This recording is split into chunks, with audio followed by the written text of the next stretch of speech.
안녕하세요. 6월 16일 새벽 기도회를 시작하겠습니다. 기도하시겠습니다.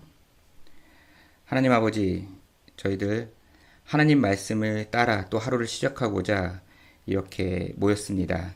주님, 저희들의 예배 가운데 함께하여 주시고 저희들의 찬송을 통하여 영광 받아 주십시오. 우리 주 예수 그리스도의 이름으로 기도합니다. 아멘. 네, 오늘 함께 나눌 하나님의 말씀은 잠언 24장 23절부터 34절까지입니다. 잠언 24장 23절부터 34절까지입니다. 제가 본문을 읽겠습니다. 이것도 지혜로운 자들의 말씀이라. 재판할 때에 낯을 보여주는 것이 옳지 못하니라. 악인에게 내가 옳다 하는 자는 백성에게 저주를 받을 것이요 국민에게 미움을 받으려니와 오직 그를 견책하는 자는 기쁨을 얻을 것이요 또 좋은 복을 받으리라. 적당한 말로 대답함은 입맞춤과 같으니라. 내 일을 밖에서 다스리며 너를 위하여 밭에서 준비하고 그 후에 내 집을 세울지니라. 너는 까닭없이 내 이웃을 쳐서 증인이 되지 말며 내 입술로 속이지 말지니라. 너는 그가 내게 행함같이 나도 그에게 행하여 그가 행한 대로 그 사람에게 갚겠다 말하지 말지니라. 내가 게으른 자의 밭과 지 없는 자의 포도원을 지나며 본즉 가시덤불이 그 전부에 퍼졌으며 그 지면이 거친 풀로 덮였고 돌담이 무너져 있기로 내가 보고 생각이 깊었고 내가 보고 훈계를 받았노라. 내가 좀 더 자자 좀 더 졸자 손을 모으고 좀 더 누워있자 하니 내 빈궁이 강도같이 오며 내 곰핍이 군사같이 이르리라. 아멘. 네. 오늘 말씀은 여기 23절을 보면 이것도 지혜로운 자들의 말씀이라 라고 기록이 되어져 있습니다. 그래서 이 잠언의 구조를 나눌 때 그래도 구조를 우리가 나누어 볼 수 있는데 잠언 우리가 바로 이어지는 마지막인 잠언 25장 1절을 보면 이것도 솔로몬의 잠언이요 라고 하면서 이제 시작하지 않습니까? 그래서 솔로몬이 기록한 그런 내용이다라는 그런 내용이 있는 것처럼 이렇게 잠언이 스스로 제시해주는 그런 이제 내용들이 있습니다. 그래서 잠언 10장을 보면 10장 1절이 이제 솔로몬의 잠언이라 라고 시작을 해서 쭉 잠언 10장에 솔로몬의 잠언의 내용이 이어져 오고 있습니다. 그래서 이 24장, 오늘 읽었던 24장 34절까지 계속 솔로몬의 잠언이라고 생각하는 분들도 계시고요. 그런데 어떤 일부의 학자들은 이렇게 보기도 합니다. 잠언 22장 17절을 보면요. 잠언 22장 17절을 보면 너는 귀를 기울여 지혜 있는 자의 말씀을 들으며 내 지식에 마음을 둘지어다 라고 하면서 귀를 기울여서 지혜 있는 자들의 말씀을 들으라 라는 표현이 있습니다. 그렇기 때문에 여기서부터 지혜 있는 자들이라고 불리우는 익명의 그런 이제 내용을 여기 이제 기록을 했다라고 보는 분들이 있어요. 그리고 또 이어서 오늘 본문으로 들어가면 24장 23절 첫 절이죠. 저희가 오늘 읽었던 거기 보면 이것도 지혜로운 자들의 말씀이라 라고 기록되어 있어서 지혜로운 자들, 지혜 있는 자들, 여기는 또 지혜로운 자들이라고 불리우는 어떤 또 그런 분들의 글을 갖다가 여기다가 이제 편집을 해 놓은 것이다, 기록해 놓은 것이다 라고 이렇게 잠언이 소개하는 것이 아닌가. 그러니까 저자가 꼭 솔로몬의 잠언만 있는 것이 아니고 솔로몬의 말고 다른 지혜 있는 자들의 그런 글도 같이 이렇게 기록해 놓은 것이다 라고 이야기하기도 합니다. 자, 이렇게 이제 살펴보는 것은 어떻게 보면 우리는 이제 묵상을 나누는 시간이기 때문에 본문 자체에 집중을 하는 것인데요. 그런데 그래도 이제 저희 같은 이제 목회자가 신학을 공부한 이유는 그래도 여러분들 성도들이 그래도 쉽게 접할 수 없는 그런 본문을 이해할 수 있는 그런 정보들을 알려드리는 것도 소임이라고 생각이 되어서 이번 기회에 또 이제 제가 이렇게 나누는 부분이 잠언 24장 이제 후반부 부분이어서 이제 간략하게 설명을 해드린 것입니다. 이렇게 구조를 나누면은 이건 뭐 학자들이 하지 우리 입장에서는 그냥 말씀만 믿고 이렇게 잘 묵상하고 하나님 말씀대로 살면 되는 게 아니냐라고 생각할 수 있는데 이제 그런 구조에 따라서 본문의 주제를 좀 더 명확하게 우리가 확인할 수 있기 때문에 약간 공부를 하는 것 같은 그런 이제 표현을 제가 이제 쓴 것에 대해서 좀 이해해 주시길 바랍니다. 자, 그래서 그렇기 때문에 이제 우리가 오늘 제가 읽은 이 단락 자체는 매일 성경의 이제 오늘의 날짜의 부분이기는 한데 바로 이제 이것도 지혜로운 자들의 말씀이니라라고 하면서 한 카테고리로 탁 묶여 있는 그 메시지인 거예요. 자, 이 메시지 안에 무슨 내용이 있냐면요. 크게 두 가지 메시지가 들어 있습니다. 이 두 가지를 한번 살펴보겠습니다. 자, 본문을 제가 읽으면 설명드릴게요. 23절부터입니다. 이것도 지혜 있는 자들의 말씀이라. 재판할 때 낯을 보아주는 것이 옳지 못하니라 라고 말하며 재판을 하는 데 있어서 얼굴 보고 이렇게 재판한다. 그 누가 누군지 그렇게 재판하는 것은 옳지 못하다. 24절 악인에게 내가 옳다 하는 자는 백성에게 저주를 받을 것이요 국민에게 미움을 받으려니와 라고 해서 악인이 있는데 의롭다라고 그렇게 판결을 내리면 안 된다 라고 이야기합니다. 예, 그리고 25절 오직 그를 견책하는 자는 기쁨을 얻을 것이요 또 좋은 복을 받으리라. 그래서 그를 이제 책망하고 판결을 제대로 내리는 걸 말하는 겁니다. 판결을 제대로 내린다면 그것이 기쁜 일이다. 그것이 좋은 복 받을 만한 좋은 일이다. 라고 해서 재판을 공정하게 할 것에 대해서 말씀을 합니다. 어떤 선입견을 가지거나 어떤 이해관계에 의해서 이제 재판을 하나님의 어떤 공의로운 의로운 재판을 굽게 하지 말라는 말씀이죠. 26절입니다. 적당한 말로 대답함은 입맞춤과 같으니라 라고 말했는데 이 적당한 것은 이렇게 적당하게 이렇게 융통성 있게 하라는 그런 의미가 아니고 올바른이라는 뜻입니다. 그렇기 때문에 바른 말로 이제 이야기를 해주고 공정하게 그렇게 이야기를 하라는 것이죠. 예. 그리고 27절입니다. 내 일을 밖에서 다스리며 너를 위하여 밭에서 준비하고 그 위에 내 집을 세울지니라 라고 해서 약간 생뚱맞은 이제 걸로 상황이 전환이 되는데 요 이렇게 지혜로운 자들이라고 부르는 이 단락 자체는 조금 이렇게 체계적으로 논리적으로 이렇게 설명을 이렇게 진행을 시키는 그런 성격이 있습니다. 근데 요 27절에 있는 내용은 이 뒷부분과 호응이 되는 것으로 보여요. 그래서 이 뒷부분을 읽을 때 같이 읽어보고요. 그 다음에 28절을 읽어보겠습니다. 28절은 제가 이제 뒷부분이라고 말씀드린 건 30절 이하입니다. 30절 이하와 연결되어 있는 것으로 보이고요. 왜냐면 이제 주제가 좀 비슷합니다. 28절을 보면요. 너는 까닭 없이 내 이웃을 쳐서 증인이 되지 말며 내 입술을 속이지 말지니라 라고 말하며 네가 이유 없이 이웃을 이제 비방하거나 문제가 있게 만드는 그런 증인이 되면 안 된다. 공정하게 한다. 입술을 속이지 말아라. 그리고 29절 너는 그가 내게 행함같이 나도 그에게 행하여 그가 행한 대로 그 사람에게 갚겠다 말하지 말지니라 라고 말합니다.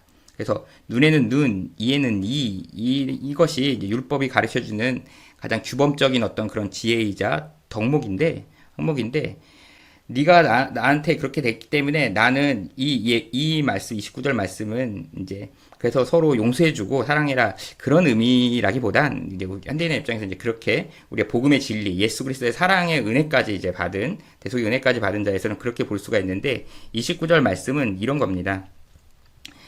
네가 그 사람이랑 어떤 좀 사적인 그런 감정 안 좋은 게 있다고 해가지고 거짓 증언해가지고 그 사람 공격하거나 이렇게 해서는 안 된다. 그러니까 재판은 재판이다. 바른 말로 공정하게 해야 된다. 증언이라면 바르게 증언해라 라는 말씀입니다. 그래가지고 저 인간이 나한테 이렇게 해코지를 했으니까 나 저 사람 유리하게 하고 싶지 않아. 불리하게 할 거야. 라는 그런 마음은 품지 말아라. 그렇게 증언하면 안 된다. 라는 말씀인 거죠. 그래서 28절, 29절은 그 바로 위에 있는 27절을 밑으로 내리고 그 위에 있는 내용들 바로 재판에서 공정하게 이제 판결을 내리고 공정하게 증인이 되라 라는 그런 말씀입니다. 이게 지혜로운 자들이 남긴 우리들의 전해준 잠언이죠. 자, 그리고 이제 밑으로 이제 주제가 전환이 됩니다. 이제 두 번째 주제입니다. 첫 번째는 재판에서 올바르게, 바르게, 더도 말고 덜도 말고 공정한 재판을 진행시키고 증인이 되라. 이고요. 두 번째는요. 30절입니다. 내가 게으른 자의 밭과 지혜 없는 자의 포도원을 지나며 본즈이라고 말하면서 게으른 사람의 어떤 밭을 이제 보게 됐습니다. 이 지혜로운 사람들이요. 31절 가시덤불이 그 전부에 퍼졌으며 그 지면이 거친 풀로 덮였고 돌담이 무너져 있기로. 근데 이게 좀 안 돌봤는지 막 이제 무성한 이제 잡풀들도 막 솟아 있고 그 다음에 울타리들도 막 무너져 있고 막 이런 겁니다. 그래서 32절 내가 보고 생각이 깊었고 내가 보고 훈계를 받았노라. 그래서 지혜 있는 자가 생각하기를 33절. 내가 좀 더 자자, 좀 더 졸자, 손을 모으고 좀 더 누워있자 하니, 손을 모은다는 얘기는 이제 일을 안 한다는 얘기고요. 그래가지고 그냥 이렇게 나태하게 있으면, 34절입니다. 내 빈궁이 강도같이 오며 내 곰핍이 군사같이 이르리라 라고 말합니다. 이게 이제 그래서 이제 궁핍해진다는 얘기죠. 가난해진단 말입니다. 여기 이제 곰핍이 군사같이 온다라는 말에서 이제 군사는 이제 방패를 들고 이제 막을 수 없이 돌격해 오는 그런 이제 사람을 가리키는 겁니다. 그래도 이제 군인이 이제 방패 들고 이제 막 공격해 오는 것처럼 오면 막을 수가 없다. 너가 게으르고 이렇게 나태하게 그렇게 하면은 가난해지는 건 마땅한 거야. 라고 말씀을 하는 거죠. 그래서 이 밑에 이제 두 번째 부분은 이제 게으르면 궁핍해진다라는 그런 말씀인 거죠. 그 내용과 호응되는 게 이제 27절로 보입니다. 27절이 약간 좀 이해하기가 어렵거든요. 27절 다시 보겠습니다. 내 일을 밖에서 다스리며 내 집을 너를 위하여 밭에서 준비하고 그 위에 내 집을 세울지니라 라고 이제 말씀을 하셨는데, 이런 구절이 있는데, 그래서 너가 밖에서 잘 다스리고 밖에서 일을 하고 그 다음에 밭에서 이제 어떤 준비나 이런 일들을 바깥 일들을 잘 해라. 그런 일들을 잘 하고, 그리고 나서야 이제 집안일을 갖다가 이제 돌보는 그런 일들을 해라. 라는 이야기가 이제 성실하게 일을 해라. 바깥에서 일을 해야 된다. 집에서 이제 집안일이 소홀하다. 뭐 이런 걸, 뭐 바깥일, 뭐 그런 일들이 더 중요하고 직장일이 더 중요하고 집안일이 더 소홀해야 된다. 그런 얘기가 아니고 큰 흐름에서 너가 밖에서 성실하게 어떤 노동을 하는 그런 일들을 해야 된다. 그리고 나서 집안일을 갖다가 돌보는 게 마땅하지 않니라고 해서 게으르지 말고 바깥에서 일을 열심히 하고 돌아와라. 라는 어떤 그런 의미로 보입니다. 밑에 있는 내용들과 이제 호응되는 내용이죠. 그래서 27절에 있는 내용도 이제 게으르지 말고 이제 일을 바깥에 있는 그런 일들, 우리가 이제 사업에 해야 되는 일들, 직장 일들 이런 것들을 성실하게 해라 라고 이제 지혜 있는 자들이 전해준 메시지, 두 번째 메시지입니다. 자, 이제 이 오늘 말씀을 통해서 이제 우리가 오늘 하루 이제 하나님의 공정한 정의에 대해서 우리가 바른말, 정도가 있는 그런 바른말, 내 사적인 어떤 그런 관계의 사심에 의한 그런 거 말고 뭐 댓글이라든지 또 뭐 여러 가지 그런 어떤 언어나 서로가 표현을 할 때 서로 다른 사람들의 이야기를 전달하거나 우리가 뭐 재판을 하거나 그런 역할을 갖다가 지금 시대에 하지는 않더라도 이제 그런 말들을 옮기거나 이럴 때 공정하게 우리가 하는 어떤 그런 것들이 하나님의 뜻이라는 것을 한번 우리가 기억하면서 적용하도록 하고요. 그리고 어디에 있든지 우리의 각자 직장에 있는 분들은 직장의 일로, 또 가정의 일을 보시는 가정의 일, 또 학생들의 어떤 공부하는 거나 이런 것들에 대해서 우리가 성실하게 하는 것이 바로 하나님 기뻐하시는 그런 뜻 안에 있다라는 것을 명심하고 나아가는 오늘 하루가 되었으면 합니다. 네, 다 함께 찬송가 한 곡 부르겠습니다. 찬송가는 330장입니다. 찬송가 330장입니다. 어두운 밤 시대리니 내 직분 지켜서 잔이슬 맺힐 때에 일찍 일어나 해 돋는 아침부터 힘써서 일하라. 일할 수 없는 밤이 속히 오리라.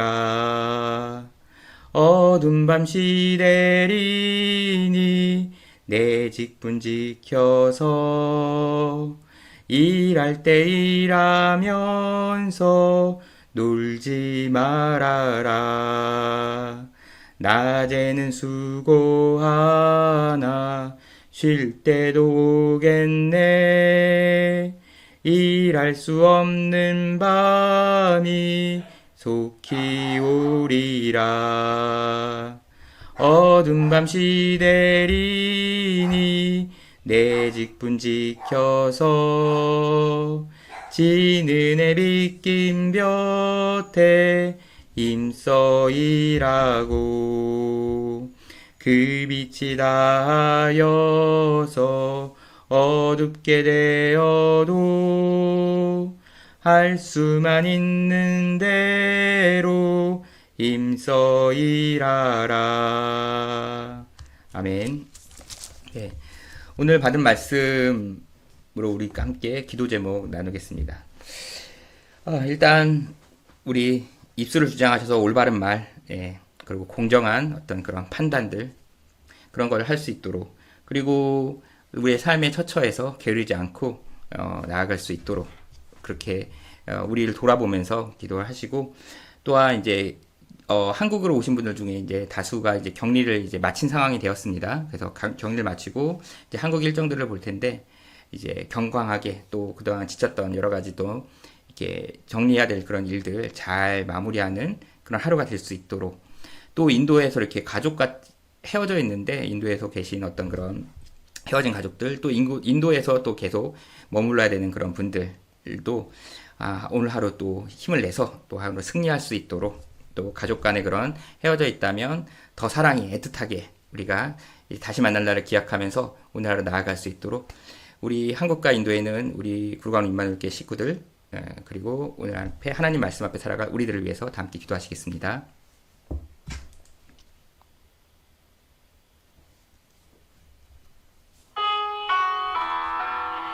네, 기도하시겠습니다. 주님, 은혜 더해 주시옵소서.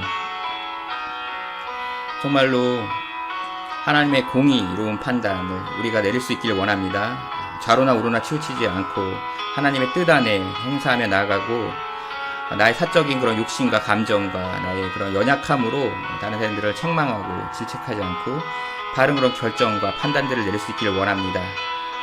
저희는 어리석고 우둔하오니 저희들에게 지혜를 주십시오. 그 지혜가 있어야 저희들을 나아갈 수 있습니다.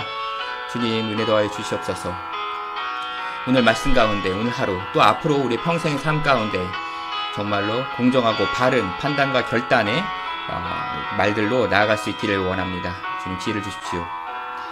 아버지, 또한 우리 삶 가운데서 게으르지 않고 나아가길 원합니다. 지혜 있는 자가 전해준 이 말씀에 따라서 새롭게 지혜롭게 나아갈 수 있기를 원합니다. 주여 은혜를 더하여 주시옵소서.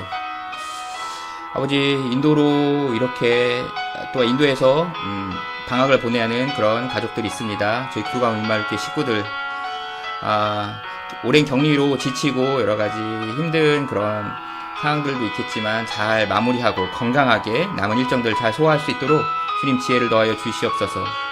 또한 인도에 있는 식구들과 인도에 있는 또 헤어진 그런 가족들이 있습니다. 정말 또 한동안 또 멀리 떨어져 있게 되지만 우리 남은 생이 얼마 되지도 않는데 그 생 동안 이렇게 가족들이, 사랑하는 부부들이 이렇게 떨어져 있는 것들이 안타깝지만 우리들의 삶이 또 이러하니 그것들을 놓고 주님께 간구합니다. 또 이렇게 인도에 지키고 있는 직장을 지키고 인도에 또 있어야만 되는 그런 일정들을 소화해야 되는 우리 식구들에게 또 오늘 하루 승리할 수 있도록 힘을 주시고 세임받아 또 전진해 나갈 수 있기를 원합니다. 주여 함께하여 주시옵소서. 이 모든 말씀 우리 주 예수 그리스도의 이름으로 기도합니다. 아멘.